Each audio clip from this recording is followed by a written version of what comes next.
Welcome, everybody, to the third session of our Reconceptualizing International Law series. For those who've made the major life mistake of not being here previously, my name is Daniel Stewart. I'm the founder and executive director of Independent International Legal Advocates, which we'll touch on in a second.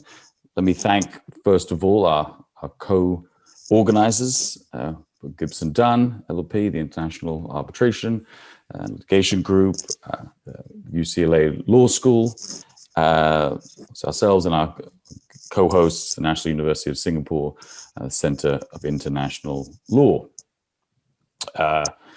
This is the third session, as I said, for those who are interested in our first and second sessions, both launching the series from December, and then a second session on transforming the making of international law. Any possible imaginary form, video, podcast, written summary are available on our website. I encourage you to check those out.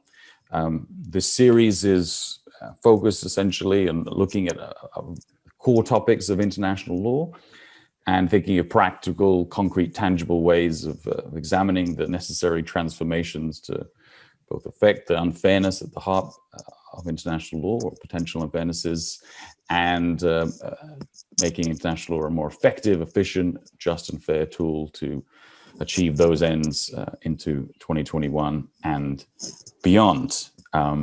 A bit of a plug or highlight the next. There are at least another 3, if not more, sessions to come. I think we're planning for 7 sessions or so. In the 4th session on reconceptualizing humanities law, focusing on human rights law, international criminal law, and humanitarian law, tentatively dated for March 18th, 2021. Again, details to follow and spreading information, all those channels. Let me send a topical apology. One of our co-hosts and ILA Advisory Council member, Professor Tendai Achiume, also is the UN Special Rapporteur on Racism, whose report touching on themes we'll talk about today that came out in 2019 is partly the sort of inspiration or original brain discussion. She unfortunately can't be with us today, a combination of the time difference to the West Coast, as it's 5:30 a.m. and also quite topically and on point that later on today, she will be testifying on the reparations bill in front of the US Congress. So we couldn't be better timed to discuss today. Before I hand over to ILA's legal director, Shirin, Shirin Chua, who will be our moderator today. Again, I wanted to emphasize that this whole series is part and parcel of the very heart, the mission of ILA, to build the capacity of small and developing states in addressing that unfairness and gaps at the heart of international law, and to make it a much more effective tool than perhaps it has historically, to achieve the lofty goals that we all want, we being both within international law and beyond. So, we're delighted to have such a austere and wide-ranging, both geographically and experienced panel. But for that introductions, I will hand over now to Shirin to lead us off. Shirin. Thank you, Daniel. Good morning, good afternoon, and good evening to everybody, which is how all our panels in this series have started. Thank you very much to all of you for joining us, and thank you very much to our panelists for waking up early or staying up late, as the case may be, so that we could put together such a stellar panel to discuss this important topic across a 13-hour range of time zones. As Daniel has alluded to, it's really quite apt that we are discussing this at the moment, because in addition to Professor Achiume testifying today before the US Congress on the reparations bill, it's also Black History Month, at least in the US. I think it's Black History Month is in October, I think in the UK and the Netherlands and some other countries. 2021 is also actually the 400th anniversary of the conquest of the Banda Islands, which is now Indonesia, by the Dutch East India Company, which is, I think, classically thought of as sort of the beginning of Dutch colonial conquest of what is now Indonesia. And we can probably loop back maybe to this case in the question and answer sessions, but it's that the Banda Islands is really quite a good example, I think, of the things that we'll be talking about today, because there was basically a massacre and depopulation of the islands, and then followed by the mass transportation of slaves to the Banda Islands in order to run spice plantations, which I think, I don't want to preempt what Professor Shepard and Ambassador Commichon will be talking about, but I think there'll be dynamics that will be brought up that are quite similar to the cases that they'll be speaking about in relation to the Caribbean. And also finally, last month in January, a court in Paris heard the claims of several organizations from Martinique and Guadeloupe on the mass use of chlordecone, which is a highly toxic substance that was banned in metropolitan France and then continued to be used in Martinique and Guadeloupe with, quite drastic environmental and public health consequences that are still being grappled with. The case was brought in 2006, and I have not followed the procedural history of the case, but for various reasons, it has taken 15 years for it to be heard in Paris. So all in all, quite apposite moment for us to be discussing all this. And without further ado, I will turn to introduce our distinguished panelists before explaining the format of the webinar. So our first speaker will be Professor Vereen Shepard, joining us from Kingston, Jamaica. She is the director of the Center for Reparations Research at the University of West Indies. She is currently also the vice chair of the UN Committee for the Elimination of Racial Discrimination, and previously chair of the UN Working Group of Experts on People of African Descent. Our second speaker will be Professor Anthony Angie, currently Professor of International Law at the National University of Singapore and also the University of Utah. He is also currently the head of teaching and researching international law in Asia, also known as the TRILA program, at the Center for International Law at NUS, who is one of our co-sponsors, as you heard. Our third speaker will be Professor Vanden Herrick, Professor of Public International Law at the Groscher Center of International Legal Studies at Leiden University. Professor Vanden Herrick is also chair of the Advisory Committee on Public International Law Issues to the Netherlands government. And finally, we have Ambassador David Commichon, Ambassador of Barbados to CARICOM, in which capacity he has been active in the CARICOM's reparative justice initiative, engaging, as I understand it, with the UK government on reparations for native genocide, the transatlantic slave trade, and a racialized system of chattel slavery. So those are our speakers. We're very excited to hear from them. Just a word on the format. Thus, panelists will first be making individual remarks of approximately 10 minutes each, and then we will turn to the round table segment, which is where I will abuse my position as moderator of the panel to ask such a wonderful panel all the questions that I wonder about in my geeky spare time. But participants can also post questions. The Q&A chat function is already open. So if you type your questions in there, I will work them into our roundtable questions as we go along. So without further ado, I will let Professor Shepard start our discussion. Professor Shepard, please. Thank you very much. Greetings, everyone, and thanks for including me in this discussion. I applaud the conceptualizers, the co-sponsors, and the co-organizers of this forum, and greet my fellow panelists. As the synopsis sent to the panelists indicates, it is indeed a basic principle of international law that legal wrongs entail state responsibility, in particular to make reparations. Despite the fact that, as you say, the principles and practice of responsibility for colonization and enslavement remain contested, and I might add, unacknowledged by the perpetrators of the great wrong, activists from a wide cross-section of disciplines and interest groups continue to lobby for reparatory justice. The Center for Reparation Research, of which I'm director, is part of that global movement for reparatory justice. Officially launched in October 2017, the CRR, as we call it, was created to promote research on and advocacy and engage in advocacy around the legacies of the transatlantic trade in enslaved Africans, African enslavement, colonialism, and its legacies in the Caribbean and help to bring justice and positive transformation to societies affected by these legacies.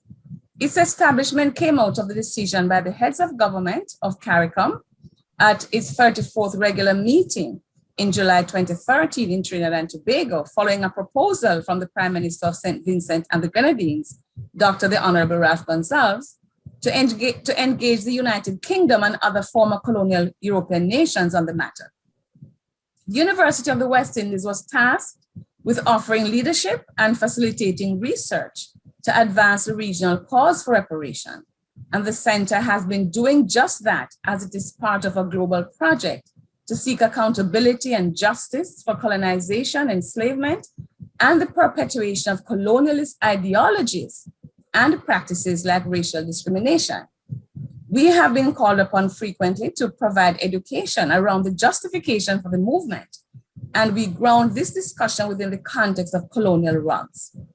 In the case of the Caribbean, I think that the colonial wrongs are well researched and publicized. But briefly, we charge European governments because they were owners and traders of enslaved Africans. They instructed genocidal actions upon indigenous communities. They created the legal, financial, and fiscal policies necessary for the enslavement of Africans.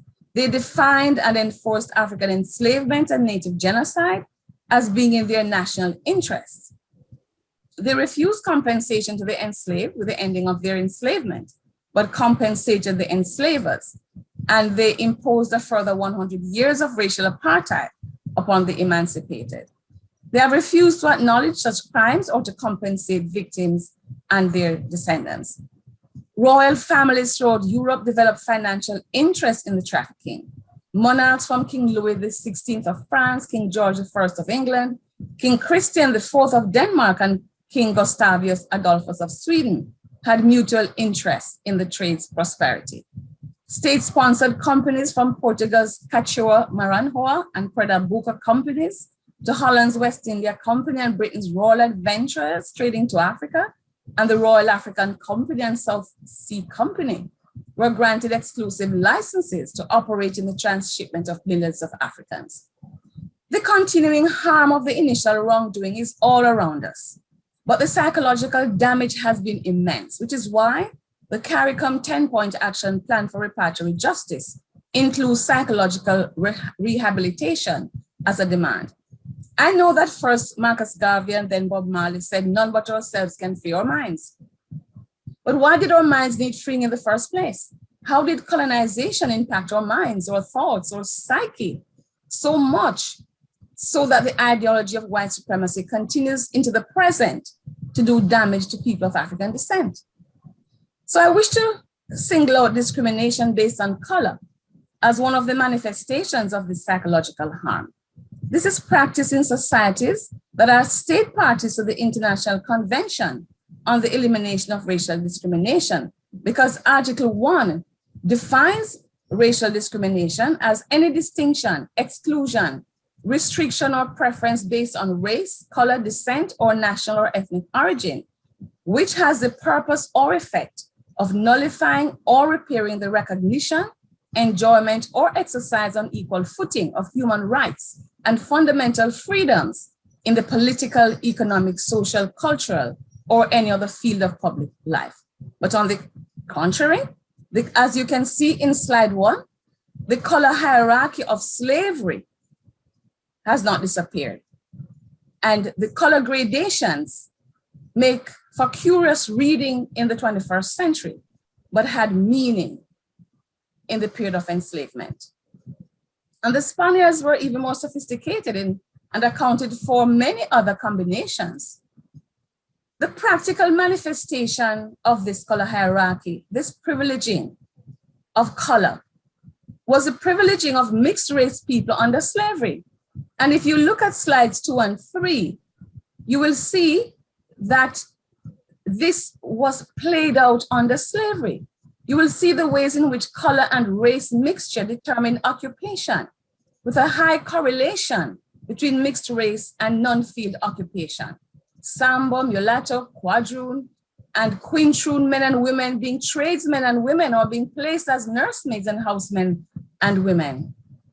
I looked at 3 plantation lists for 1789 and 1805, and it is quite clear.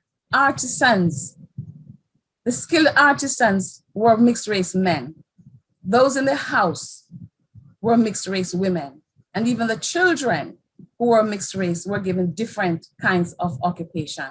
But the most backbreaking drudge work was reserved for Black people. Eba Dick, for example, was in the field. So were Coromanti Thomas and Congo Harry, as Black and African as they come.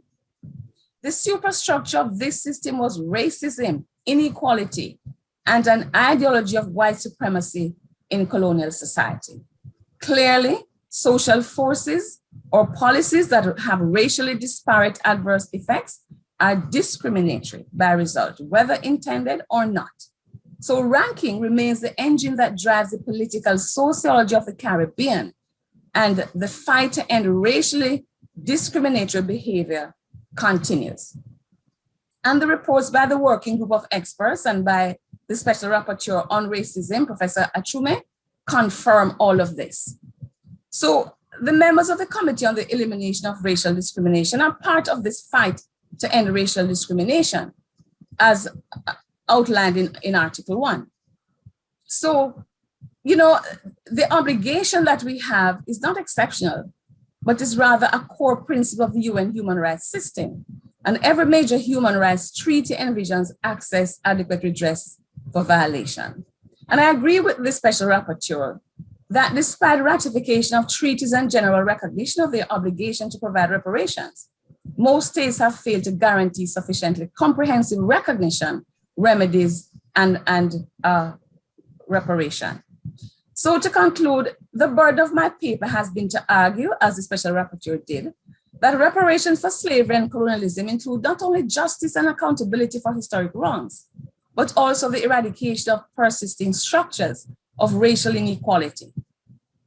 So the ranking system that we're left with is a carryover from enslavement.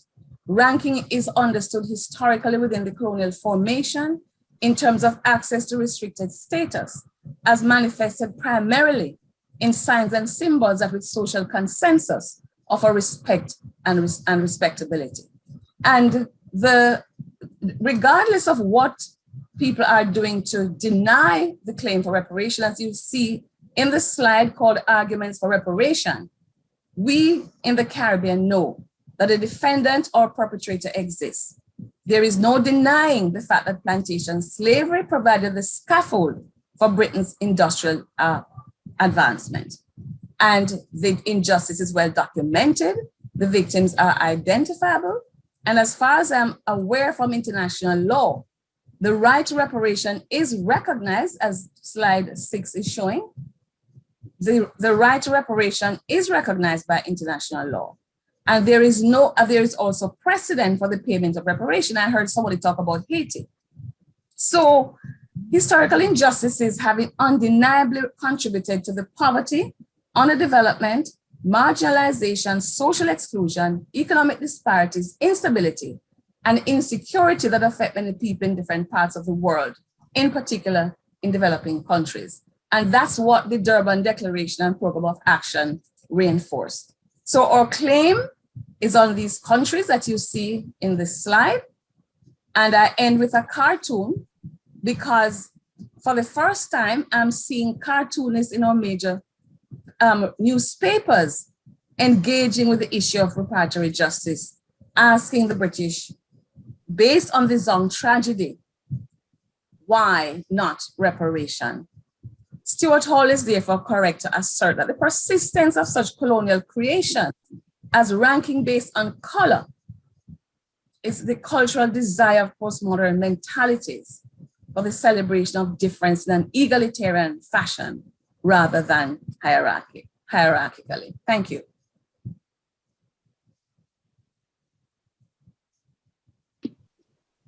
Thanks very much, Professor Shepherd, for setting up so clearly the historical context for reparations in the Caribbean context, and for, in particular, drawing so clearly the link between historical slavery and other colonial wrongs and contemporary issues of racial discrimination and all the consequences that they have. And we could speak about the historical context forever, but unfortunately, we only had 10 minutes, but we can come back to several of these themes in the roundtable Q&A session. So next, I invite Professor Angie to take us away on the legal aspects of reparations. Professor Angie, please. Well, thanks very much, Shireen. And let me thank the independent international legal advisors and Gibson, Dunn, and Crutcher, and the various other parties involved in organizing this very important initiative. And I feel very honored to be part of such a distinguished panel. And I've already learned a great deal from Professor Shepard about the situation in the Caribbean, which of course has much further implications as well. I'll just talk briefly in my presentation, if I might share a screen, about, as Shireen said, some of the legal aspects of reparations. Professor Shepard has already pointed to some of these, and perhaps the most important legal aspect, which is the obligation to pay reparations. Perhaps I could place all this in the context of the topic that is most perhaps directly relevant as far as classic international law is concerned, and that is a body of law called state responsibility. And we can see that I've tried to provide a sort of rough outline of what state responsibility is about. And I relied on the definition provided by Professor James Crawford, who is not only a very distinguished international lawyer, but was a special rapporteur on the articles of state responsibility. And so we could see the law of state responsibility as concerned with the incidents and consequences of unlawful acts, and particularly the forms of reparations for loss caused. So this body of law is to be found in the articles on state responsibility, which have been drafted by the International Law Commission, and which are mentioned by Professor Achiume in her report. So much of the legal debate about reparations focuses on the principles outlined in these articles of state responsibility. Because as I said, these articles of state responsibility outline circumstances in which particular parties can be held responsible for wrongdoing and the consequences that follow. One of the major problems that is presented, and so here we have, I too cited the cause of factory case, which is also cited in Professor Achiume's in her report. It is a principle of international law and even a general conception of law that, a breach of an engagement involves an obligation to make a reparation. So a violation of the law leads to an obligation to make reparations. The complication is that the articles of state responsibility also include the principle of intertemporal law. And this is the principle that an act must be illegal at the time it was committed. And so one of the major legal or classic legal arguments made about this whole issue of reparations for slavery and colonialism is the argument that at the time that slavery was at its height, slavery was not illegal under international law.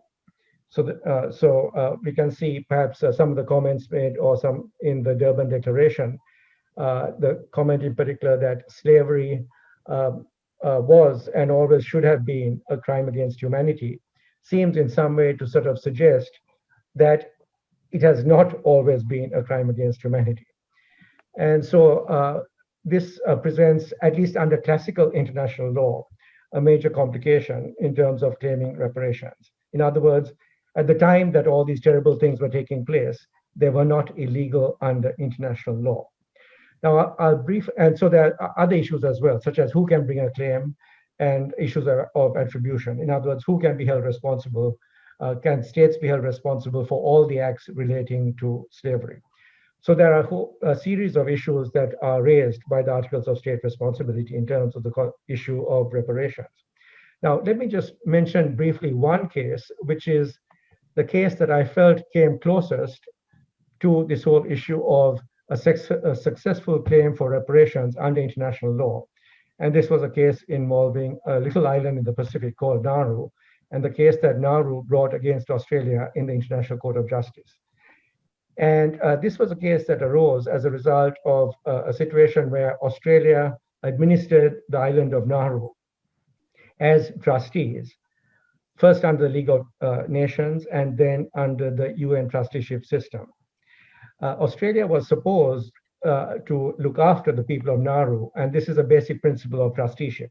The trustee's obligation is to promote the political, economic, social, and educational advancement of the inhabitants of the trust territories and ensure their progressive development towards self-government. I'm sorry, my PowerPoints are not very good. I should be checking my PowerPoints more closely. But the basic argument is that Australia had to play the role of trustee, but instead of looking after the people of Nauru and their resources, Australia really engaged in the act of mining out the island because Nauru was very rich in phosphates. And so Australia, rather than looking after the inhabitants, mined out a good part of the island, leading to the devastation that we can see here. Now, the point is that Nauru remarkably had the standing to bring an action against Australia in the International Court of Justice. And so I was looking forward to this case as perhaps resulting in some sort of judicial pronouncement by the International Court of Justice about the issue of violation of the rights of colonized peoples and the possibility of reparations. Nauru, in effect, succeeded in the first phase of the case, which was the jurisdiction phase of the case.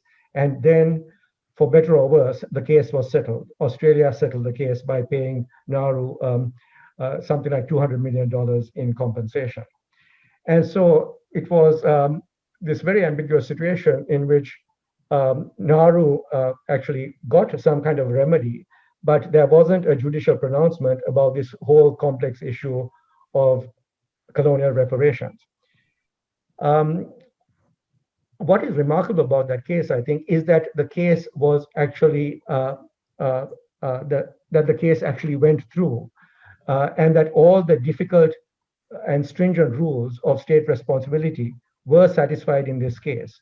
So this is the exception, really, to all the difficulties that are posed generally by the articles on state responsibility in terms of reparations. And a major theme here is this idea of trusteeship.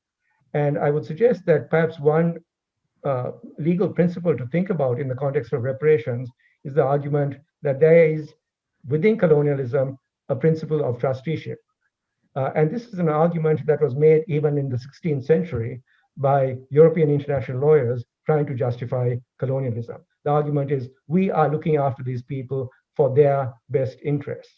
Okay, I'll just leave that as an issue that we might talk about later. But all these complications about reparations and the articles of state responsibility do not really seem to operate in other circumstances. So this goes to an issue which Professor Achiume pointed out, which is, and I agree with her completely, the articles of state responsibility themselves are a product of, I would say, a colonial international law. Let me look at another instance in which reparations have been claimed, compensation has been claimed. And this is the compensation claimed by the British from China as a result of the First Opium War. And as many of you might know, Britain waged war against China because China wanted to prevent the opium trade that was so important to the English East India Company and the British Empire. And after the conclusion of the war, Britain included in the Treaty of Nanjing this particular article. The government of Her Britannic Majesty, having been obliged to send out an expedition to demand and obtain redress for the violent and unjust proceedings of the Chinese high authorities towards Her Britannic Majesty's officers and subjects, the Emperor of China agrees to pay the sum of $12 million on account of the expenses incurred. So can we see here that it is the victorious power that is establishing the rules under which compensation should be paid? And so it is quite remarkable here that, in effect, Britain is saying, you, China, compelled us to wage war against you because you are trying to close your borders to the opium trade. You compelled us to wage war against you. And because you have engaged in this great violation of the law, we are claiming compensation of $12 million. And that compensation was considerable. And I think a Chinese scholar has mentioned that this compensation is actually more than the United States paid for the Alaska purchase. So can we see here that all the issues about compensation are actually dissipated by a simple assertion of authority and power. And this takes us to what I would call the trail point in terms of the law of state responsibility, which is, what is the history of the law of state responsibility? What are the interests that have been expressed and furthered through the development of that particular law? So in other words, there is a whole political and legal context of the development of that law that we perhaps need to take into account when thinking about applying those principles to remedying the problems of colonialism. So I hope we can see the issue and the complication here. I just wanted to also point out here that race and the issue of racism and the issue of racial discrimination is not by any means to be seen, at least in my view, as being a purely North-South issue. I just want to mention the Bandung Declaration of 1955 here, where it is clear that racism is condemned by all the countries of the South who were present at Bandung. But I would also draw attention to that final paragraph, which says, it reaffirmed the determination of Asian African peoples to eradicate every trace of racialism that might exist in their own countries, and pledged to use its full moral influence to guard against the dangers of falling victims to the same evil in their struggle to eradicate it. I find this a very powerful statement because Bandung recognized the great evils of racism as expressed through colonialism. But Bandung also understood that racialism and racial discrimination was an issue that existed within Southern countries themselves. So this issue of racial discrimination isn't by any means a purely North-South issue. And the tragic history of many countries in the South and the racism that we find in many countries in the South calls for a re-evaluation of this situation. My final slide is the slide in relation to the Haitian Revolution. And as many of you, as has already been pointed out, the great irony of the Haitian Revolution is the fact that it was the slaves, it was Haiti that had to pay reparations to France. So again, I take this incident as being, in a way, very symbolic, because my argument is that, in fact, we can see the Haitian Revolution and what followed from it as being somehow historically significant, because a huge amount in reparations had to be paid, and of course the interest made the sum even greater. But I want to point to this in response to an argument that is often made as a way of trying to oppose reparations. The argument made is something like, a system of reparations or reparations of slavery and colonialism will disrupt the entire international system. This will be a radical transformation. It will completely disrupt the system of international relations that now exists. The argument I would make, based on what happened in the Haitian Revolution, is that there is in place already a whole law of reparations. And it is a system of the law of reparations in which the South continues to pay reparations to the North. In other words, the colonized continue to pay reparations to their former colonial masters. And the Haitian Revolution gives us a sense of how this happens, because upon independence, we have this whole phenomenon of debt. And there's a massive flow of resources from the South to the North, as we can see from some of the figures in terms of the ongoing debt issues that are faced by the South. So in fact, the argument I would make here is that there is already a system of reparations in place, and that is a system that we might think of or know of as the system that we call international economic law. Because international economic law and all the structures supporting it result in the ongoing payment of reparations by the South to the North. Thanks.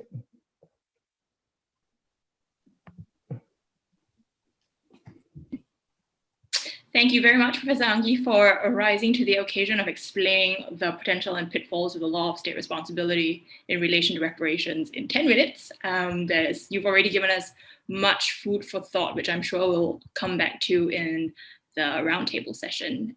Next, I'll pass the metaphorical mic to Professor Van den Herk to continue our discussion on international law and reparations. Professor, please. Thank you, Shireen. Thank you, Daniel, all the organizers for inviting me. I'm very pleased to participate in this lecture series on reconceptualizing international law, to engage with the very important work of Special Rapporteur Achiume. And I'm also very pleased to be participating in this high-level panel. Thank you, Professor Shefford and Professor Angie, for your enlightening interventions. I feel it's a great privilege to be on this panel with you. So what I thought might be useful for our discussion today, and what I can bring to this discussion, is to share with you some of the developments that are ongoing in the Netherlands pertaining to its role as a former colonial power. And then on the basis of that practice, in the Q&A, we can jointly discuss what are the shortcomings, what are steps still to be taken, at which level those steps should be taken, how they should be taken, but also those deeper questions on the role of law and the need to reconceptualize laws and existing legal doctrines. Now, the picture that I'm going to share with you, present to you, is a very mixed picture. It's a picture of some steps being made in the past year, in the past decennium, and there are some notable developments, but it's also very much a picture of resistance and reservation, I must say. So I think the starting point for a reflection on Dutch appreciation of its own colonial past is to say that for a very long time, until really only very recently, there was almost no to very little critical engagement in Dutch society with our own colonial past. And I think we should also say that this reluctance to critically engage with our colonial role is very much present still today in Dutch society. And I think if we look at last year, 2020, it's a very good illustration of this mixed picture of steps being taken on the one hand, but of quite intense resistance on the other. So last year, 2020, was in the Netherlands a year of apologies, but it was also a year of refusal to apologize. So it started on 26 January, then our Dutch Prime Minister, for the first time in history, he apologized for the failure of the Dutch state to protect Jews during the Second World War. Now, obviously, this is not directly related to colonialism, but it set the tone for things to come, because then a few weeks later, in March 2020, during a royal visit to Indonesia, the King, Willem-Alexander, he expressed regret and apologies for the excessive violence by the Dutch. However, in the same year, in July, Prime Minister Rutte, he expressly refused to offer apologies for Dutch participation in slavery and slave trade. And actually, a few days ago, he repeated this. Now, while the Prime Minister explained the timing of the apologies on the failure to protect Jews during the Second World War, he explained that by underscoring the need to make a statement against anti-Semitism. But then one of the reasons he gave for not apologizing for slavery was that he said that it would polarize Dutch society. So I think 2020 is exemplary in a way for the phase that the Dutch society is in now. It is a phase of progress, but also enduring resistance.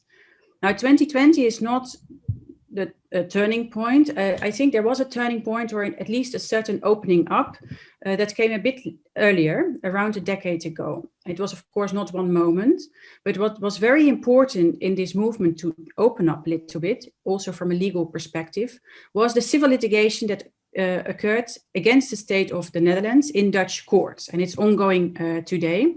But it started with a judgment in September 2011, and in this judgment, in a case brought by Indonesian widows, the Court of First Instance of The Hague held the Dutch state responsible, liable for damages to the widows for the summary executions of their husbands in an Indonesian village committed in 1947.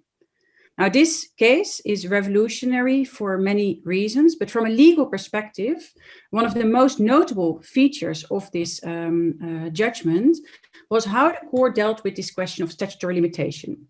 So in the report of Special Rapporteur Achiume, and also referred to by Professor Engie, she emphasizes that questions of intertemporality are one of the most important legal hurdles that former colonial states in particular often present in discussions on colonization and slavery. And they also played a role in this case because in the Dutch civil code, there is an absolute time bar to bring cases of 5 years. And after those 5 years, claims are time barred, 5 years after they become claimable. So there's some flexibility in determining when claims become claimable, but still it's quite an absolute bar, and there's no exception to it in law. Now, despite that, despite the bar being absolute, the court of first instance said that it was unreasonable for the Dutch state to invoke those statutory limitations, and it set them aside on that basis. And it referred to the fact that this was an exceptional case, there was no precedent in Dutch case law, and we were talking about very grave offenses. And they also referred to the fact that the Dutch state had immediate knowledge of the offenses and that the acts were regarded as wrongful under Dutch law at the time they were committed. So after this case, a string of cases followed that expanded the precedent. So it was not only compensation offered to widows, but also to other relatives, children. And it was also for other acts, not only executions, but also for acts of rape and torture committed by the Dutch in those days. And the cases are ongoing today. So compensation has been ordered, statutory limitations have been set aside, but the cases still show very complicated questions about evidentiary questions are very difficult. There are still questions to what extent the time bar should be set aside. There are questions on whether there should be lump sum compensation or not. And overall, the procedures are very lengthy, which is of course problematic also given the age of the litigants involved. Now, apart from the litigation, there's also other follow-up action taken after this 2011 judgment, and 3 are important in particular. Firstly, the government created a civil settlement scheme to compensate widows, but also here we saw that evidentiary hurdles were complicating factors, and there was still resistance of the government in determining the contours of this settlement. Another step was that the Dutch court had ordered actually the Dutch state to apologize. This was done by the ambassador first, then by the king, as I just mentioned. And a third follow-up step was that there is now a large-scale historical inquiry ongoing, which will present its findings this year. And maybe I should say that I'm a member of the scientific advisory board of this inquiry, but it's a renewed inquiry in this period, 1945-1949. Now, if we appraise those developments in the context of our discussion of today, I think we could say that they are positive to the extent that they contrast with the preceding silence on colonial past in the Netherlands. So these developments are part of, and they triggered a reorientation process within the Netherlands and Dutch society about how to understand their own past. They're also positive in the sense that the Coors case is illustrative of a point that the Special Rapporteur makes in her report, that these legal hurdles to reparations and these questions of intertemporality, they can be overcome. Time bars can be set aside on legal grounds, on convincing legal grounds. Then I think there are also some buts. As I said, there was quite some resistance in this case in terms of by the government, but also by the courts in terms of how to deal with evidentiary requirements. There was a very strict approach to that. The way in which the apologies were made, I think there's something to be said about that as well. But I think the biggest but is that if we ask the question, which is one of the lead questions of today, whether these Dutch court cases and these other initiatives, are they now examples of a nascent conceptualization of international legal responsibility for colonization? If that's the question, then I think the answer should be no. And the thing is that all these initiatives, all these legal cases, they regarded, as I said, acts that were committed in a very specific time frame, 1945, 1949. So after the Second World War, Indonesia claimed independence, 17 August 1945. So they did not see themselves as colonized anymore. The Netherlands did not recognize it, and it started what it then called the police actions, which led to armed conflict, which lasted until 1945. Now, it's widely accepted, even in the Netherlands, that this term police action is not adequate. But the alternative terms that are being used now are recolonization war or decolonization war, depending on the perspective. But I think the broader point is that all the cases and the initiatives that I just referred to, they focus on a very limited period, and they do not put on trial or put into question, really, the colonial enterprise as such. So, and I think in the report, the Special Rapporteur, she makes a differentiation about implicating individual wrongful acts on the one hand, and implicating entire legal, economic, social, and political structures. And so the cases do the first, but they don't really touch upon the latter. So what we see really is that the Netherlands is now prepared to look back at this 4-year period. And it's even prepared to ask a question whether the violence that was used in that period, which we used to call exceptional or excess, whether that was actually structural rather than exceptional. So those types of questions are on the table, but it is a limited preparedness to look back and to revisit. There is resistance, as I said, even in those cases, but it's in particular limited because it does not really regard the colonial period as such, just as the Prime Minister was not prepared to apologize for the Dutch role in slavery and slave trade as such. So I think what we see is that there's a process of reorientation ongoing. We see a reserved position by the government. We do see that cities, Amsterdam, Rotterdam, the Dutch Central Bank, they're perhaps now taking over, they're taking the lead, and they are looking into their own roles in relation to slavery, and also discussing what the consequences thereof should be. So it has gone a level down in a way. The government has created a dialogue group specifically on slavery. It's not a legal exercise, but it will offer recommendations also this year. And those recommendations may, of course, have legal implications or legal connotations. It may, for instance, recommend that the Dutch should qualify slavery and slave trade as a crime against humanity in Dutch law, or it may offer recommendations on reparatory guarantees in relation to slavery in Dutch law. So what we see, I think, is a picture of going back and forth, of progress and resistance, of interplay between the legal, the political, the historical, the ethical, and the moral, and the resistance is not equally divided among those. There's one last advice that I perhaps can mention. It's an advice that was issued last year about looted colonial art. And I think if we speak about reconceptualization and rethinking approaches, it's a noteworthy advice. In that report, there's an unequivocal statement that whatever perspective is taken, violence, exploitation, racism, and repression are recurrent elements of colonization. The report also details the Dutch colonial actions, and on that basis, it advises the Dutch government to take a number of steps. It says the first step that the government should take in relation to looted colonial art is to recognize that by taking possession of those cultural objects against the will of the populations in the colonies, the original populations, an injustice has been committed.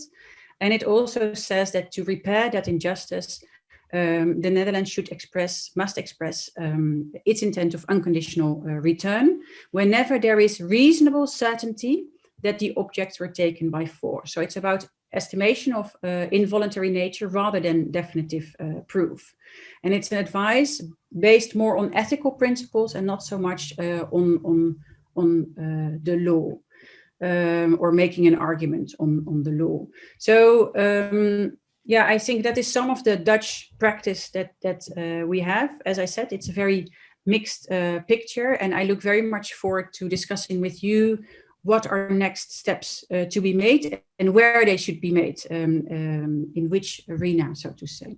So thank you very much. Thank you very much, Professor Van den Herik, for crystallizing so clearly through the Dutch example, the law and some of the practice that is currently still being developed, and both their potential as well as their constraints perhaps that have to be overcome. Finally, we turn to Ambassador Commichon to tell us about the CARICOM Reparative Justice Initiative. Ambassador, please. Yes, thank you. Good day to one and all. I'm speaking to you from Bridgetown, Barbados in the Caribbean. The Caribbean community is a grouping of 20 states in the Caribbean. 15 of them are full members of CARICOM. The other 5 are associate members.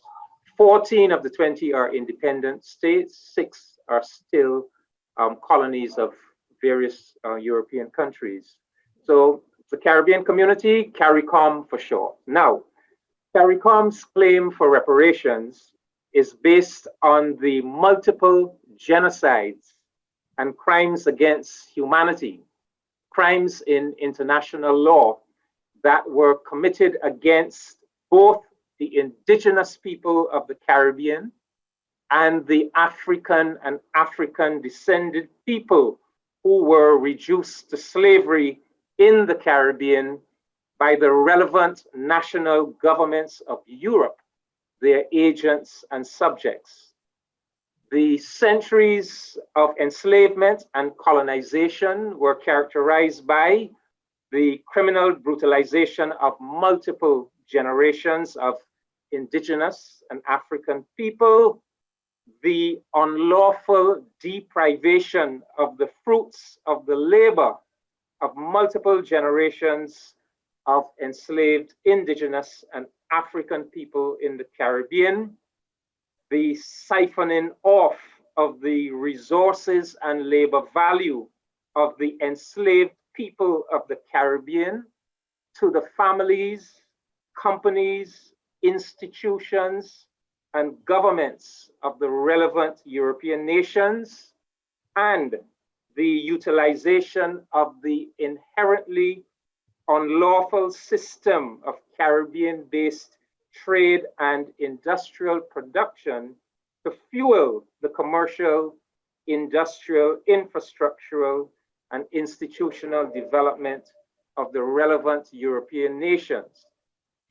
And that tortured history has resulted in, firstly, the relative underdevelopment of our Caribbean nations, the relative social and economic developmental deficit that afflicts the mass populations of the countries of CARICOM, the development of Europe's wealthy industrial civilization, the establishment of an international economic and political order in which the formerly enslaved and colonized nations and peoples have been inserted in a structurally subordinate and exploitative manner.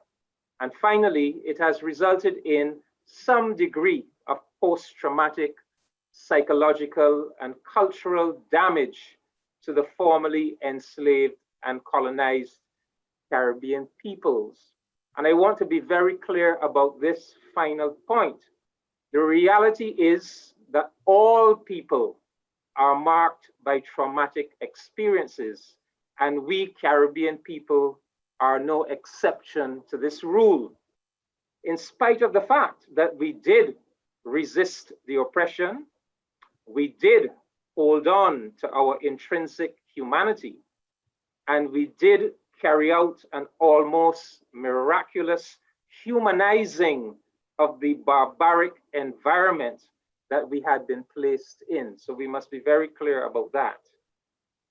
We therefore conceive of our claim to reparations as a collective and organized demand that those entities and institutions that were implicated in carrying out and benefiting from the criminal enterprise, or that are rooted in and are reflective of the unjust consequences of those centuries of criminal enslavement and colonization, must now undertake some appropriate degree of responsibility for repairing the damage caused to the nations and people of the Caribbean.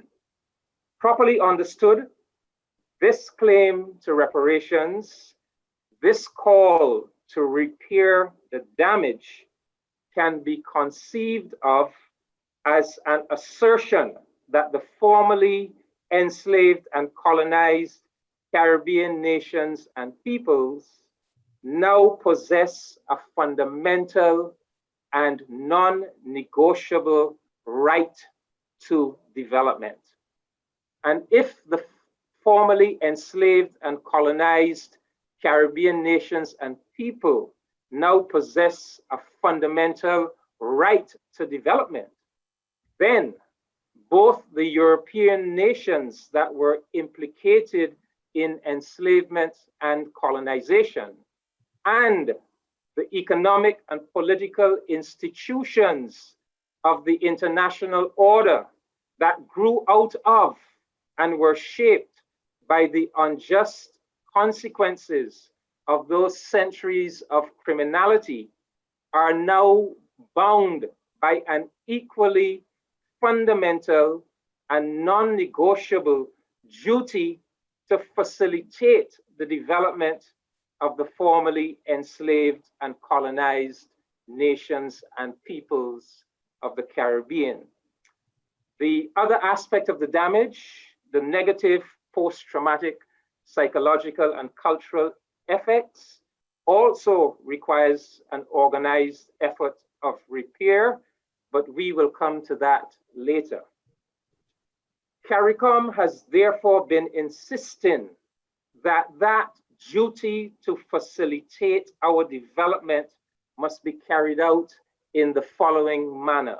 Firstly, the national governments of the liable European countries must be required to engage in and finance an extensive reparative developmental program along the lines prescribed by the CARICOM 10-point plan. As you might be aware, CARICOM launched its reparatory justice campaign in 2013, immediately established a CARICOM Reparations Commission to lead the campaign, and by early 2014, the CARICOM Reparations Commission had designed a reparations 10-point plan. It consists of, I'll run through it very quickly. One, a formal apology from the governments of the relevant European nations. Two, a voluntary repatriation program for those diasporans who are interested in physically returning to the African continent. Three, an indigenous peoples development program targeted at the remnants of the indigenous population still to be found in the Caribbean. Number four, a program to establish relevant and needed cultural institutions in the Caribbean. Five, a program to deal with the Caribbean's public health crisis. Six, an education development program in the Caribbean.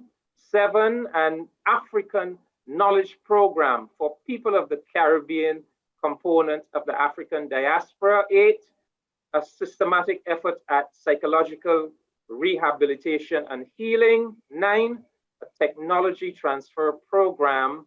And 10, a process of debt cancellation of the national debts of CARICOM member states. And subsequently, in October 2017, the CARICOM Reparations Commission added 3 additional demands. One, the establishment of a Caribbean Sustainability Fund to be financed by the relevant European governments. Secondly, the removal from places of public celebration, monuments and statues of historical personalities who were implicated in the crime of enslavement. And finally, that October 12th, the day on which Christopher Columbus landed in the Caribbean in 1492 and commenced the African Holocaust, we designated Caribbean Holocaust Day. We can see from the foregoing that CARICOM has placed an emphasis on a remedy of development programs rather than merely on a money payment. And this is as it should be. While there is a legitimate place for a money payment, as confirmed by the demand for a Caribbean Sustainability Fund, the truth is that one cannot siphon off a people's resources and the fruits of their labor for a period of several centuries and believe that a mere one-off money payment can repair the damage caused over such an extensive period of time. Indeed, if our Caribbean societies and economies are to be brought up to the level of social, industrial, and other economic development that they are entitled to, this is going to call for a concerted developmental effort over a substantial period of time. The second component of our reparations claim is the second component of the duty to facilitate our development is that there must be a reparative restructuring of the international economic and political order and its major institutions along the following lines. Firstly, there must be a reparative restructuring of the unjustly skewed composition and voting rights of organizations such as the International Monetary Fund, the World Bank, Inter-American Development Bank, the World Trade Organization, the United Nations Security Council. These organizations have locked out the representatives of the Black countries of the world. There must also be a reparative restructuring of the inequitable terms of international trade. We are saying that all of these features of the international political and economic order are a product of those centuries of criminality. There must be a reparative restructuring of the currently existing inequitable rules and practices of the international financial system, inclusive of the rules and practices of the system of international economic governance. For example, the international financial institutions must be required to prioritize not only the extending of developmental credit to our nations, but to also facilitate extension of the fiscal space and latitude that our governments need if they are to properly respond to the urgent developmental needs of our people. Urgent developmental needs caused by those centuries of criminal exploitation. And just as we have directed a CARICOM 10-point developmental demand to the liable Western governments, there will be a similar demand to the international institutions for reparative justice and compensation in the form of the implementation of a global sustainable development regime, inclusive of payments of reparative compensation for the climate injustice our nations have been and are being subjected to. And once again, I stress that such measures are part and parcel of the carrying out of the duty to facilitate the development of the formerly enslaved and colonized nations and peoples of the Caribbean. Now, thus far, we are focused on national governments and international institutions, but the duty to facilitate the development of our people also extends to those European companies, institutions, inclusive of universities, and families that were implicated in or that benefited from the crime of enslavement. These private sector entities are therefore being requested and required to participate in a subsidiary reparations mechanism or program. This reparations program consists of efforts like the £20 million reparations compact entered into between the University of Glasgow and our own University of the West Indies. This is where the University of Glasgow, having done its research, recognized that it had benefited financially from that period of criminal enslavement of our people, and have offered to make a reparatory payment to the tune of £20 million in financing a developmental program with the University of the West Indies. Also, we have recently proposed setting up a fund into which relevant private sector European companies, institutions, and families will be requested to make reparation payments. I use the word subsidiary here in order to make a distinction between this effort and the fundamental reparations reckoning that must take place at the level of the national governments of Europe and the Caribbean, and also at the level of the international economic and political institutions.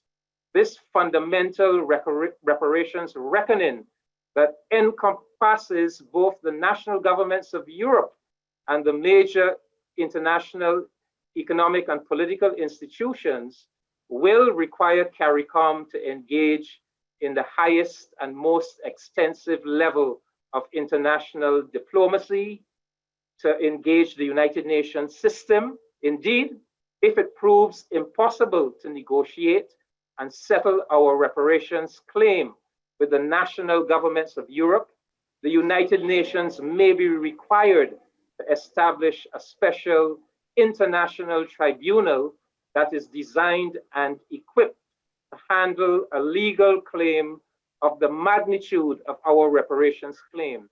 The CARICOM governments have reached out to the European governments saying, let us sit down around a table, let us discuss this issue, and let us come to a negotiated reparations settlement. That's our preferred way of going about it. If that proves not to be possible, we will have to go the route, in my opinion, of a special international tribunal. However, the subsidiary reparations program that I have spoken about, that can be carried out at a lower level by our CARICOM Reparations Commission.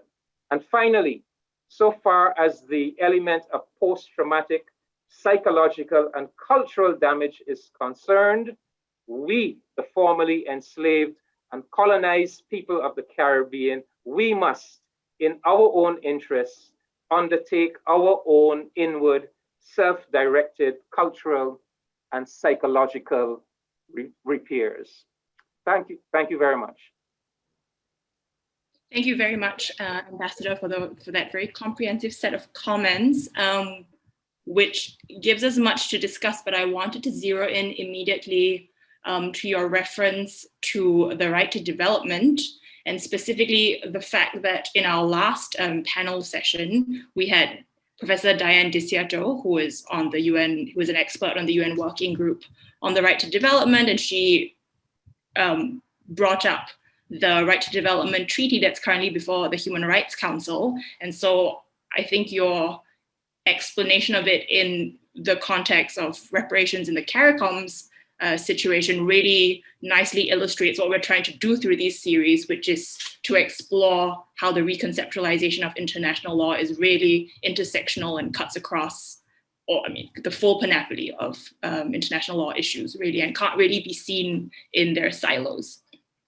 So with that, let's plunge straight into the round table session. And many questions have started coming in, so I will try my best to get through all of them. So the first question, maybe we'll go straight to maybe a little bit of an existential question, which is, what should the role of law be in this context? Because, I mean, we're in a virtual room mostly full of lawyers, I think, and in rooms full of lawyers, there tends to be an assumption that law is really important, if not the most important.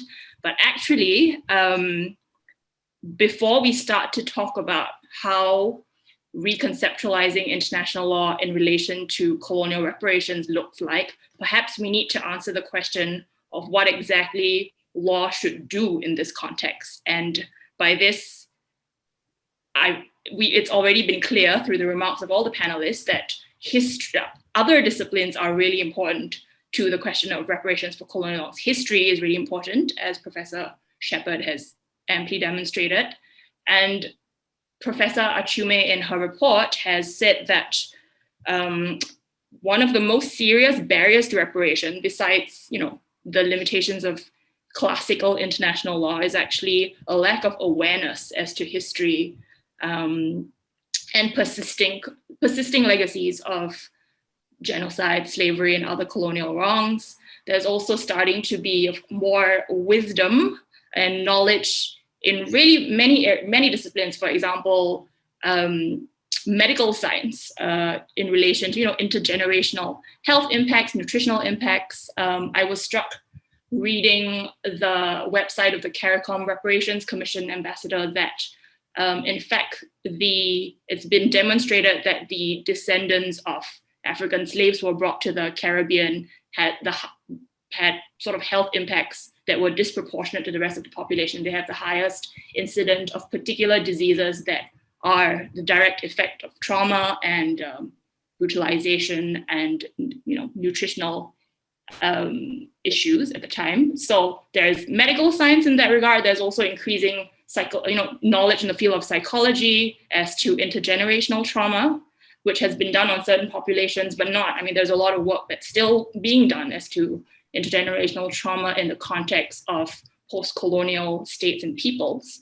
So in that context, I would invite the panelists to reflect on whether law, the role of international law should be to, just get out of the way and let the moral, political project of colonial reparations get on. I mean, let it get on without obstructing it with things like the intertemporal doctrine. Or should law's role, or rather should the project of reconceptualizing international law really be to formulate detailed rules that will positively drive or construct a responsibility and accountability regime? And perhaps with this, I can start with Ambassador Commissioner immediately. Given that I, in the context of the CARICOM reparations project, I'm sure that there's been a lot of reflection on the full panoply of issues: law, history, morals, health. Well, first of all, international law is a dynamic thing. Mm-hmm. And I think that there's quite a lot there in terms of sources of international law. There's to pull together a body of law that gives coherence to international law as it applies to reparations for slavery and colonization.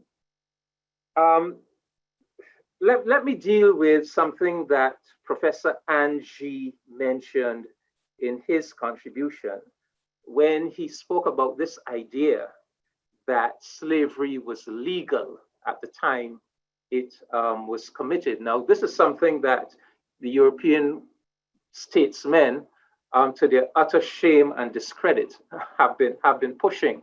The reality is that in every single European country at the time of the commencement of the transatlantic slave trade, slavery had been abolished. Slavery was illegal in England, for example, when England commenced the transatlantic trade in Africans. Now, not only was slavery illegal, but rape was a crime, kidnapping was a crime, Mutilation was a crime. False imprisonment were crimes.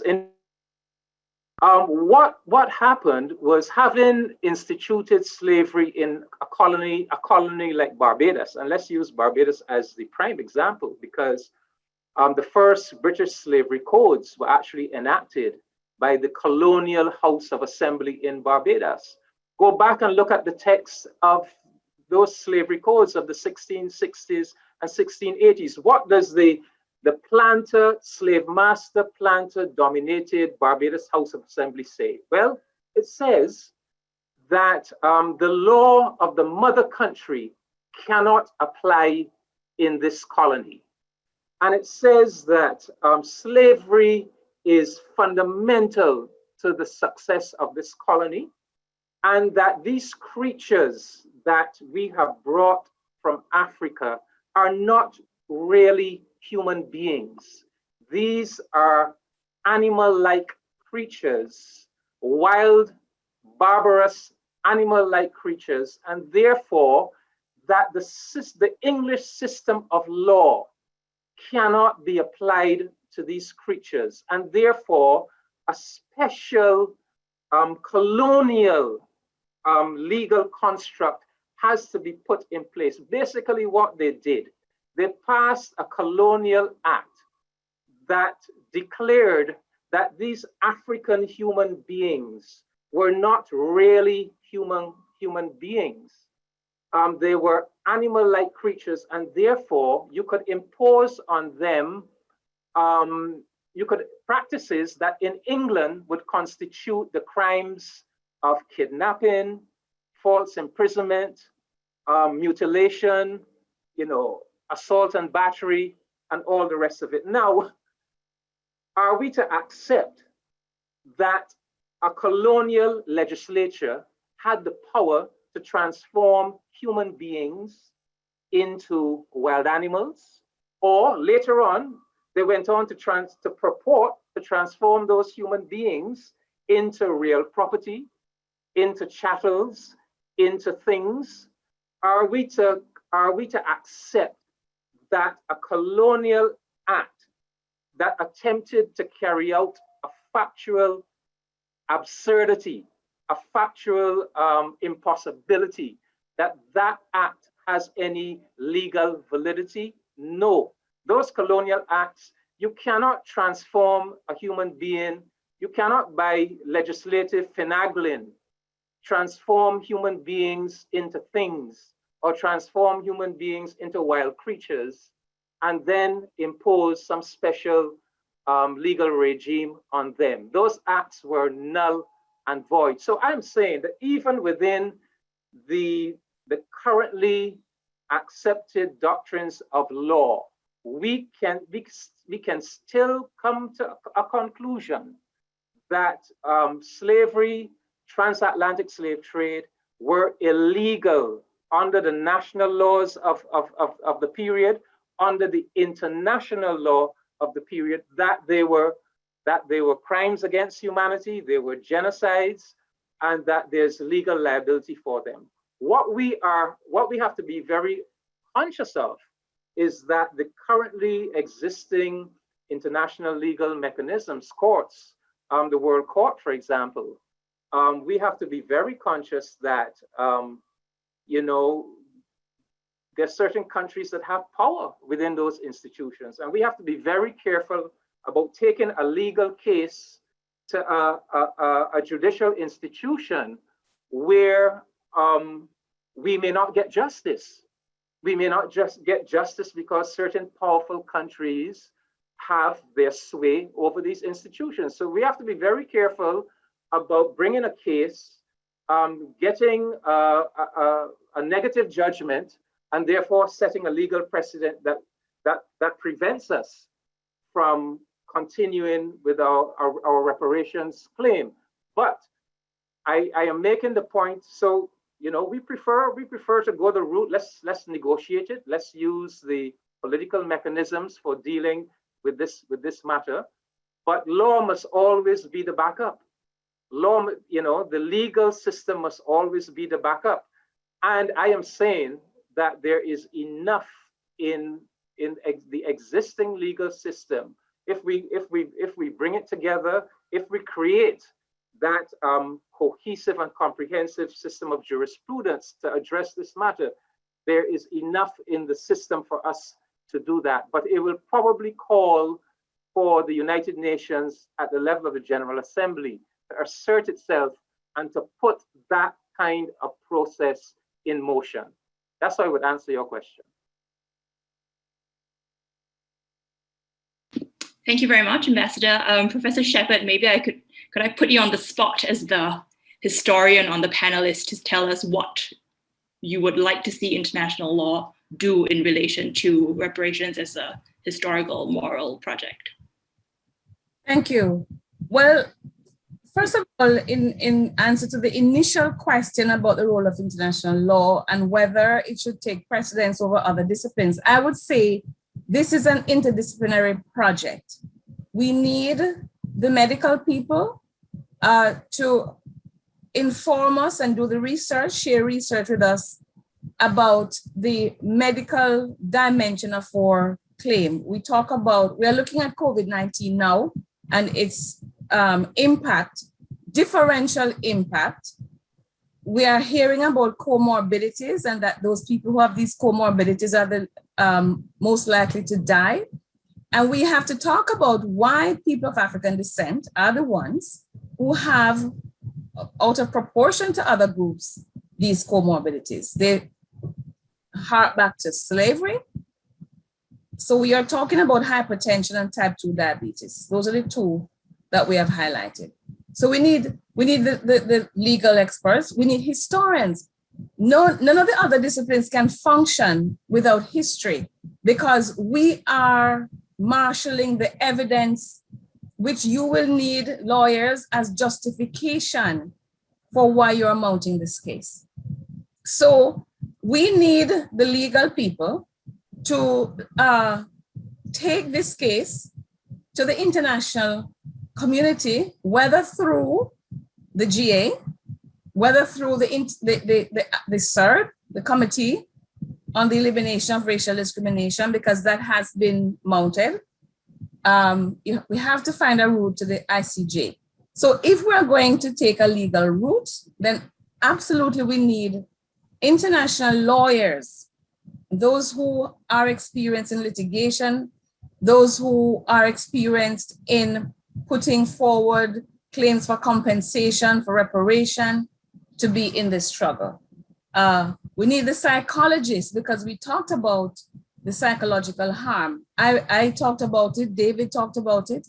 And so the point I'm making is that it is a struggle that will need everyone on board, all the disciplines, lawyers, medical people, psychologists, historians, economists. And so we need to just ensure that in our struggle, we have this cohort. I want to say that, you know, when David spoke about the fact that laws were constructed to present African people as non-humans, and as animals, I immediately said to myself, well, what does it say about the enslavers if they were raping animals, you know? Because we know that this was one of the crimes during slavery. And we need lawyers to be able to push the case of the refusal to acknowledge the crimes and to compensate victims and their descendants. And this issue that it wasn't a crime when it happened, we need lawyers to unpack that for us, because the historians can tell you about what happened. You lawyers have to say to us, well, based on all that you have said, absolutely, it was a crime then, and it would be a crime now. I heard Professor talking about the Durban process and how the chair of CARICOM Reparation Commission, Professor Sir Hilary Bettles, always says, Durban showed us the politics of should, because it didn't come out and say that slavery and the king were crimes against humanity. He said, if it was now, it would have been, and it should have been. So I'm not so clear that Durban came down on that side. But I want to say this as I end my comments. When I think of the horrendous enterprise that turned Abba into an idiot, that caused Johanna to die because her body was ground in the mill, that caused Deborah to be still assigned to watching the gate of the plantation, even though she was old and sickly, that caused Sally to run away constantly from a rapist planter, even though she was brutally punished each time she was caught. I want to weep, but I celebrate with those who ran away, including Joan, who was entered as having been missing for 10 years from a Western Jamaica plantation. And I hope she found refuge in those maroon communities. I am saying historians have provided the evidence. We need the lawyers to take this now and fight the case for us. Thank you, Professor Shepherd. Maybe I can turn now to Professor Van den Herik and invite you, Professor, to answer the question of the role law should play, but also specifically, maybe we'll merge this now with a second question, which is, insofar as we turn to law, which fora should we use, particularly as you already alluded to in your remarks, whether we should turn to national courts and national fora or international courts and fora with their competing, pros and cons, because as the case, I think it was the Rawa Geddy case, if I'm getting it correct, that you alluded to, the intertemporality problem, I gather, was not a problem because those acts were illegal under Dutch law, whereas ironically at the time, as Professor Angie has alluded to, they may or may not have been legal under, well, it's one of the reasons why claims reparations are resisted, right? Because it was not illegal under international law at the time. But at the same time, the pitfall, as you've already mentioned, is the cases can relate only to a specific period of time and with evidentiary burdens that can only cover relatively recent colonial wrongs. So I wonder if we would love to hear your further thoughts on that. Yes, thank you. There are actually many questions and big ones. I think first, just a small remark on this question of whether something was legal or not at a given moment in time. The answer to that question, of course, very much depends on our conception of law. So if we have a very, a more, let's say, traditional positivist perspective that we refer to treaties, or that we have a more a naturalist approach where we look at general principles of law and ideas that also existed at the time. And I think that choice that you make is also informed, of course, well, it's informed by the person making that choice. And so that leads me in a way to your other question about the forum and where we should go, international forum or domestic. And I think that's not an either or question, but maybe there's a question of where do you start? And what I learned from looking at the Dutch developments that are ongoing is that is as I said, I mean, it's a story of progress, but it is really also a story of resistance, and that resistance that does not only come from the fact that, fear of compensation and financial consequences, but it really also comes from, I think, this point that you raised, this lack of awareness.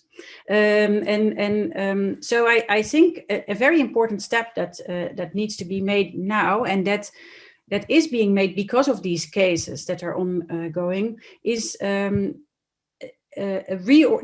what I called reorientation process in the Dutch society. That we look again, and now we look at this period, but that we look again. And I will tell you that if you ask people in the Netherlands about the Banda Islands that you started with, and this idea that maybe the Dutch committed genocide there, I think that you will have a blank. People, they are very ignorant about it, and the general idea that we have is more that we have been victims of German occupation, and not the idea of ourselves as occupiers. So that word already that doesn't connect. So I think what is very important is and these developments that I refer to, they do create now a setting where we are invited or forced to revisit that. And I think it's a very important step that needs to be made, and on the basis of that you can make other steps. And then, sorry for being so long, but there's one final thing that I want to say, and that is that Professor Shefford also said, and I really want to underscore that I think indeed disciplines need to go hand in hand here, and there's one step taken by one discipline and then the other by another, and it goes back and forth. So also here it's not an either or, and I think it's very true that and I thought it was good that we had a historian first to open things, because that's where it starts. I really believe that's where it starts. And then also, I think historians can maybe show us the way. If we need to think about how to reconceptualize international law or legal doctrines, lawyers, they're not always so innovative. So we need to have input from the other disciplines to show us the way. So I think it's very much that. But I do think that the domestic level needs input also from the international. And so this is really my final remark. This reorientation process that we had in the Netherlands, it started because of this triggering of the cases, the domestic cases, but there was also a PhD that was defended at a Swiss university about making the case that, you know, the violence in this period was structural. It was not exceptional or incidental or isolated. It was structural, and maybe sometimes I do think you need outsiders to, you know, close your eyes and open them again and see things differently. So if you're in your own society, you have your own narratives, and it's difficult to get out. So you need to be pushed from outside. So I think also there with domestic and international fora, it goes back and forth, and I think it has to go back and forth to go forward and to make sure you keep moving. Thank you. If you could just allow me to ask, I don't know if it's possible to get the name of the student. I don't know if it's something you could share. That's one question. And then to ask if we all know about Nora Whitman's work, because I think that she has tried in that huge work, and she's a lawyer herself, but she used history to prove that it was not legal at the time. I mean, it's a huge research that she has done. And I think that this is one of the things that lawyers would need to help them in this case. Yeah, so the name, oh yes, I can, sorry, no, go ahead, Professor. No, the name is Remy Limpach, but it was a historian PhD, not a legal one. And of course, then there's also always this question to what extent historians should use legal terms. So how can they go, should they go back and forth, or can they go together? This is another question, but just to answer your first question. I just wanted to say that we've been, after every panel session, we've invited, always interesting materials have come out in this session, and we send them to participants as well as posted them on our website after. So certainly any of these materials that we're all referring to, feel free to email them to me, and we will make sure that they are disseminated, even materials that you think of after the session. So with that, Professor Angie, would you like to answer the question as well as any responses you have to the other remarks so far? Let me try. It's such a variety of questions, and such difficult questions that in a way I'm not quite sure where to start. So let me begin with a basic principle, perhaps, which is one of the most fundamental ideas about the law is that the law should promote justice. I think that is where we should begin in terms of this whole discussion of reparations. And I think the complication with international law is that, as Ambassador Commichon pointed out, it might have been the case that in national legal systems, slavery, for example, was abolished and was prohibited. My fear or my concern is that international law was precisely a mechanism which entrenched discrimination within it. In other words, international law was precisely a set of doctrines which said, you can't do this domestically, but you can do this internationally, to people outside, to people beyond, you could say, beyond the realm of civilization. I think this is a fundamental structure of international law, precisely because international law was colonial in its dimensions. We can see this sort of dichotomy in lots of different ways. So, for example, another way in which we can see this dichotomy is that international law and national law has been obsessed with the protection of property. We can see that as being a major feature of national legal systems. Now, at precisely the time that great scholars like Grotius were developing doctrines directed at protecting property, they were also developing doctrines that would completely dispossess entire continents. So can we see that duality of international law? So Grotius, on the one hand, was expanding the realm of property. But at the same time, it was precisely the teachings of Grotius which would actually justify the conquest of the Banda Islands. And that would justify the dispossession of entire continents, the peoples in the indigenous people of North America, the indigenous peoples of Australia. So international law had this dual function of protecting the interests of the colonizers and people seen as civilized, while entirely disempowering the uncivilized.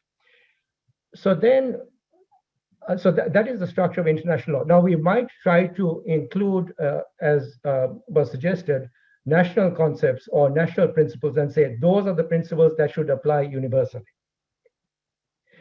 But this takes us to the question of what sort of a tribunal or a court are we going to try and bring these claims in? And my own experience with the Nauru case is that what I found really interesting about the Nauru case was this was entirely a case about colonial reparations. But the lawyers involved in the case were extremely reluctant to present it as a case about colonial reparations, and quite understandably. Because I think, again, as the ambassador pointed out, who is going to make these decisions? What is their training? What is their outlook? What is their concept of the applicable law? So this case about colonial reparations, or a case that I saw as being all about colonial reparations, was presented as a case about treaty violation. And this goes back to what Professor Van Herrick mentioned, which is how even the courts in Holland want to sort of address the phenomenon without presenting or really in any way addressing the structural factors that are involved in this. And we can see this going on in reparations in lots of different ways. We can see this with the Herero situation, where attempts are being made to pay the Herero or pay Namibia, but say we don't want to mention reparations, right? So in my opinion, given the very conservative character of international law, and given what I would call the colonial character of international law, my suggestion would be what is needed is a new tribunal. Is a new tribunal that would be informed by the issue of injustice. And this is where I think we should also think about the multiple dimensions of reparations. The ambassador, mentioned lots of the different claims being made, all of which are related to reparations. And I think it's a very complex situation because we need multiple disciplines, and we can think about law playing different roles in relation to each of those issues. So in some cases, law might be effective. Existing law might be effective in relation to some issues, but not in relation to other issues. So it's got to be a much more nuanced and much more thought out approach in these particular circumstances. But for me, at least we could begin by going back to the point that colonialism is not a thing of the past. So this whole discussion of reparations seems to suggest in some cases that, that was something bad that happened then, and we must, compensate for something bad that happened then. But I think, as this whole panel has pointed out, all these things are continuing. And so we can begin by looking at current structures of governance and everything, and current doctrines, and saying, look at the ways in which these current structures of governance and these current doctrines reproduce these colonial relations, reproduce these relations of inequality. So that's very practical and immediate, if that makes sense. But having said all that, as a lawyer, if I am a lawyer, I really feel that what is required is history. I mean, I began as a lawyer, but I turned to history, really. And of course, the historians say, you're a very bad historian. And perhaps that is the case, but I feel I can't, give up on making some attempt to understand history, both in terms of getting the big picture, but also in terms of understanding the history of the doctrines of international law. Because if we look at the history of many of the doctrines of international law, we can see that those doctrines were created precisely to further colonial relations. So how can you use a doctrine that was created precisely to further colonial relations to undo colonialism? I think that's a big issue there. So then we have to go, as Professor Van Herrick pointed out, to broader issues about justice and so forth. And I think it's almost it is really a different tribunal with a different vision, which is much more open to the different potentialities of law that would be in the best position to actually achieve this, rather than the given system that we have at the moment. May I just say something again, just by way of closing? We could think of the reparations project also in terms of another major project which took place in the 60s and 70s. And of course, so much of this was driven by very prominent West Indians. Eric Williams, in making those fundamental arguments about the function of slavery in bringing about industrialization. There's another West Indian scholar who I find very inspiring, and that's Norman Gervin, who did a lot of work on this whole question of expropriation and so forth. And so in that period, in the 1970s, we saw a similar optimism about the potentiality of international law as a mechanism to bring about international justice. So I would suggest that the reparations project might benefit from having a look at what happened to the new international economic order with that project, which made a very powerful claim about the injustice of the legal system and of the international system, and had very optimistic ideas about the potentiality of international law to change these injustices. The new international economic order wasn't very successful, although my colleague, Professor Sonaraja, disagrees. So I think we might have that experience to learn from as well in terms of this whole question of the potentialities of law. But in the end, I really feel the most important thing is perhaps just the issue of epistemological justice. In other words, what I find really interesting is that Europe doesn't know its own history. Europe doesn't know its own history because so much of that history took place overseas. I find it stunning that there are statues of King Leopold which are celebrated in Belgium. Is there any idea within this highly educated population that King Leopold was responsible for the deaths of something like 5 to 10 million Africans? Really. And I like to think what encourages me is that many of the young European scholars that I engage with are keen to learn about this, because they're quite stunned very often when they come across some of these basic facts. Just as some of my American students are stunned to learn that America bombed Laos, dropped more bombs on Laos than were dropped on Germany. And Laos wasn't even at war with the United States. And these are very well-meaning people. They want to do human rights. They want to engage with projects of international justice. But somehow the education systems don't actually provide any kind of avenue in which people within America can actually understand the history of America outside American borders, at least the darker side of that history. And that might also be true. I can see some nodding going on in terms of the history of Holland or the history of Belgium and so forth. So I think it's history and just education that is crucial to this whole project. And law might even have some role to play.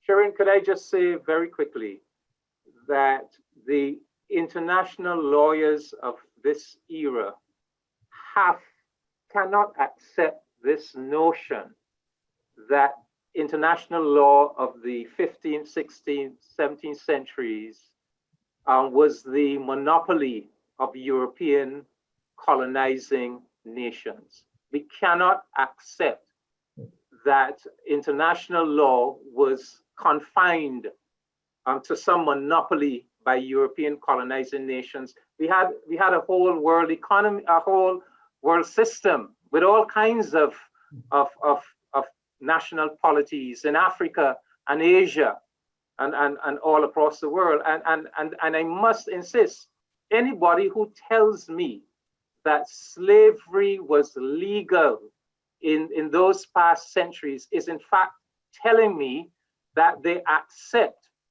that the Africans of that era were not human beings. Because you cannot speak about this generally. You have to go back and look at the colonial codes that were enacted. Those colonial codes were based, the only way they could have justified the punishments, the penal regime inflicted on those African people was to claim that they were not human beings. And that is precisely what they did. They claimed that they were not human beings, so these things could be imposed upon them. So if you tell me that you accept that slavery was legal back then, you are also telling me you accept that Africans were not human beings in that period of history. And we can never accept that. Thank you, Ambassador. Well, we have 10 minutes. Sorry, Professor Angie. So I think I should just clarify that in making the statements that I did, I am not endorsing the idea that Africans were not human beings. What I'm saying is that European scholars whose influence has been very powerful in terms of our whole thinking of international law did make these claims. And in fact, it was, if we look at what happened in certain countries, like in Australia, the indigenous peoples of Australia were not even accepted as being human. This was presented as being terra nullius. So this goes to the point I made about what tribunal are you going to bring this case in? Because if we bring it in a different sort of tribunal, that will be a tribunal which will accept a vision of international law that is much more plural, that in fact encompasses a much greater variety of ideas and a much broader set of societies and their norms. So that is the suggestion I made, because if we are thinking about the more conventional courts, it is this European international law with all its biases, with all its suppressions, that is in all likelihood going to be administered. Right, thank you. So in the 10 minutes we have left, I just end abandoning the 5 other questions I had and other participant questions. I just like to summarize all that with one idea that I think bridges history and law, which is that so far, and in many conversations about colonial reparations, there sometimes is an idea that reparations for colonial wrongs are somewhat fringe or exceptional, right? That you have to exceptionally justify it. But actually, if tying together history and law, Professor Angie, for example, brought up the example of the US bombing of Laos. And some of the questions that have come in from our participants are along the lines of asking whether specific cases fall into the category of colonial wrongs. For example, whether Japanese reparations to Korean comfort women would count, whether French nuclear testing in Algeria, the Pacific, the US use of Agent Orange in Vietnam. So actually that is a perfect segue for me to ask whether actually under international law, reparations for colonial wrongs are not that exceptional, because it is quite widely accepted that reparations are due for certain kinds of harm. And in the case, for example, of nuclear testing, the bombing of Laos, there's increasing agreement that there are reparations for environmental harm. For example, the Ethiopia-Eritrean Commission established this. The International Court of, this is not colonial context at all, of course, but the International Court of Justice very recently endorsed the idea of reparations for environmental damage. And I just maybe wanted to pass the mic to Professor Vanden Herrick given your expertise as well in international criminal law and other areas of international law, whether you have any sort of final observations on the exceptionality of reparations against wider international law. Yeah, the discussion is getting broader and broader, so it's difficult. I think when we talk about reparations, we also have to differentiate perhaps what exactly. So you have financial reparations, but there are of course also other reparations, and maybe also the approach should be differentiated. So So yeah, what I would like to emphasize, and that's also a point that Professor Angie made, is the question of what our benchmark is, and whether we want to insist on law and international law as the benchmark, or whether we take a broader approach. And then I want to refer back to this advice that I mentioned at the end of my intervention on looted colonial art, and there. This committee, they looked at international legal instruments, and they said, well, they're difficult because they are always connected to armed conflict situations, and there is this question of intertemporality. And so they said, but they took the principles of that, and in the end, they based their advice on what they called ethical principles. And I thought that was a very wise approach, because so you refer to law, and you take from law the core principles that somehow underlie that law, that inform the notion of justice that needs to be attached to law. But then you take them and you to build an argument based on ethics rather than on law. And I thought it was a very good approach, because then you can get away from this very legalistic conversations about intertemporality and so on. So you just take the justice part of it, and you build your argument on ethics. And actually, I think then the case might become much stronger. So sometimes we rely on law because we think it's the strongest argument or the strongest tool, but I'm not sure that is the case here. So maybe we should draw on law in a different way. And then, yeah, so I thought that it was actually the remark of Professor Angie, but I think that is perhaps the way forward, and that also tunes in with this, what we in a way all refer to, this interdisciplinary approach, where it's about history, it's about law, but it's also about ethics. So yeah, I think it doesn't really answer your question, but I do think it is about what is the best way forward here. Thank you. So in the time we have left, I think I will invite each panelist to give perhaps their last observations, and I will have to quite strictly administer a limit of 1 minute. So any last thoughts or any reflections on the discussion in the session so far? Professor Shepherd, perhaps we can start with you. Thank you. As we go forward, I would say that based on the comments about the ignorance about history, especially the history abroad, that was a part of the history in the North, that we must go on a campaign to make history a mandatory subject in the schools, so that we don't have this ignorance of which you spoke, Professor Angie. But I also think it's willed ignorance sometimes. I think they know, but because racism is a scaffold for contemporary policies and actions by too many people, then it is a willed ignorance. They know, but they don't want to know. I think also that we have to think about the inequalities, and I'm thinking of Professor Achiume's paper as well, the inequalities that still go on, and the inequalities that are based on past actions. We have heard in the Caribbean about the Colombo Plan that gave Eastern countries a leg up at independence. Yet when our leaders like Eric Williams and others went to lobby for a plan for the Caribbean, that was denied. Why? We have to ask ourselves those questions. Sorry, Professor, I have to ask you to... In fact, finally, the development package of the 10-point plan, it needs cash injection in order to be actualized. Okay, thank you. Thank you very much, Professor Shepherd. Professor Angie, do you have any final reflections?